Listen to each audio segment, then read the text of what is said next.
предписания как да се постъпва при строителни обекти с запрашеност, как да се прави така, че те да се поддържат определена влажност, инертните материали да се покриват и така нататък, за да не се създава запушка.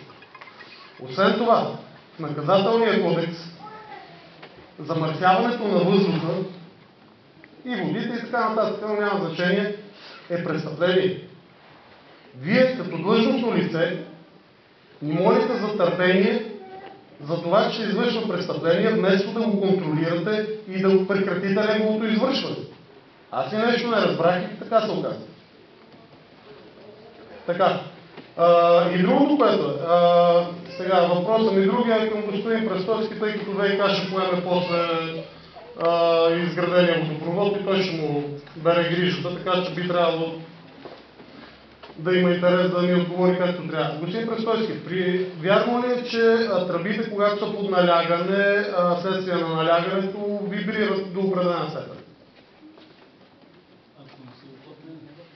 Добре. Така, при условие, че въпреки изискването на технологичното изискване на една немалка част от тръбите, покрай тях не е подложен пясък, под тях и над тях, вярно ли е, че вследствие на тия вибрации с течение на времето и горе-долу колко време предполагате, тъй като те са пластмасови, има голяма вероятност да почват да се протриват, пробиват и да почват на твари?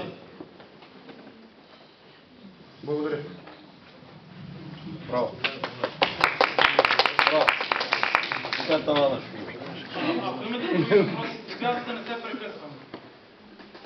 Не, господин Гилов. Ами, за сега искам първо да чуем отговора на тия все пак. Да почнем отзад напред. Все безспорно е, че някакъв вид строителство, независимо дали са водопроводи, канализации и дори каквото и да е строителство, ако не се спазват нормативните документи, то неминуемо ще доведе после до фатални последици. Това едва ли има никой в тази зала да се съмнява. Така че до какво може да доведат вибрациите? Първо ние трябва да работим така, че да няма вибрации. Тук говорим за строителство, да се поеме неговата отговорност, надзорните и другите, които участват в този процес. Това, което мога да кажа лично за дружеството, което аз ръководя, че ние сега, знаете, пряко не можем да влияем върху процеса по строителството, няма как, тъй като други са субектите по това и по изграждането на водите. Искам да уточня нещо. Разбира се, ние... Само да уточня нещо. Въпросът ми беше като човек, който е достатъчно компетентен за да отговори, а не като, че вие не сте го изпълнили. Просто искам мнение професионално. Аз ви казах, всичко, което е извършено мнение, съгласно нормативни документи, неминуемо, дори да е по-малко някаква наредност, тя неминуемо после дава много голям отрицателен ефект.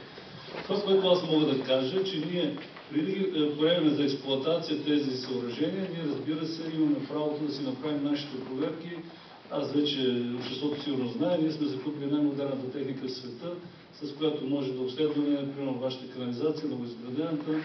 Можем да ви дадем видеоклипове на всичко, което се е случило вътре. И когато нещо не е съгласно нормативните документи, то ние няма да го приемем за експлоатация, ще помолим тогава строителя да си устрои нередностите.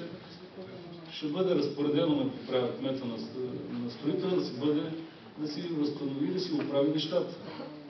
Така че, ако не виждам дали някой тук би се съмнявал, че ако се не работи качествено, то е добре, то разбира се, че не е добре. Защото имаме снимки дори на места, където покрай тръбите няма пясък. Еми, недопустимо е, трябва да се работи. Няма никъде петъкмани. Това искам да разбера мнението на човек, който е специалист в това отношение. Да спадаме подробности по технологията на строителството, строителство също много добре запознат. Надзорниците и надзорниците не се спазват тези неща. Ако се спазват някъде, трябва да се вземат мерки да се спазват. Да попитам и аз нещо, може ли? Защо в Монтана, като се положи тръба на една улица, се слага пясъчна възглавница, покрива се с пясък, закрива се улицата и се пуска робот да проследи тръбата дали е добре сложен? Защо в Бистрица не се случва това? Въобще не се слага пясъчна възглавница, сипват се камъните и тръбите стават на плескун. С камък само. Въобще пясък не се слага върху тръбите. Колко пъти правят, разкопават, да положат тръбата, разкопават и я сменяват, защото е сплескана. Това е тази технология, не мога да разбера. Това по модерен начин се прави. Първо да отговоря на господин Дилов. Господин Дилов, ние заедно сме като някакъв такъв пътуващ караван с вас. Винаги съм бил Така трябва да... така, че може ли да не се прекъсвам, аз много търпеливо слушам. И моля за същото възпитание да също.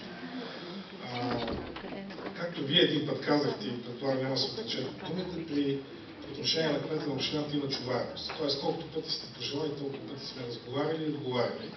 Ще продължим и за напред, разбира се. Но надявам се, не ме наричате престъпник. Първо. Второ, аз нямам самочувство да бъда толкова компетентен, колкото вас. По този въпрос има си отговорни длъжностни лица. Разбирам удобството да се обвини за всичко кмета на общината. Но както и по въпроса на господина по отношение на засипването на тръбите, има си отговорни длъжностни лица по този проект, които си носят отговорността, които и днес и тук пред вас могат да дадат отговор на тези въпроси. Кой ги контролира обаче? Кой? Наистина, проблема с проекта ни вече го коментираме и той трябва да се намери максимално близкото до търпимостта решение. Няма как да не продължа да призовавам за търпимост, защото колкото и да се оплюва този проект, това е един от най-важните проекти за бъдещето на града.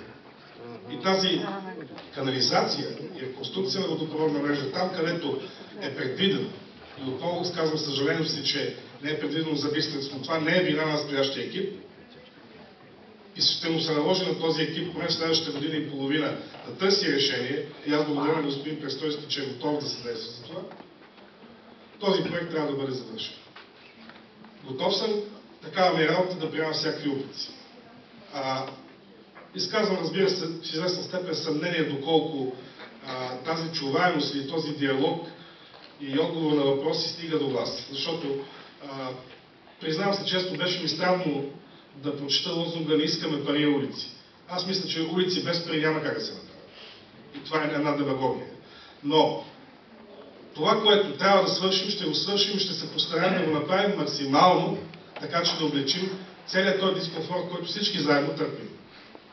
А по отношение на конкретните дейности, засипване, уплътняване, съединяване и изпълнение съгласно технологията, има си отговорни длъжностни лица, които са тук и които може да ви отговорят.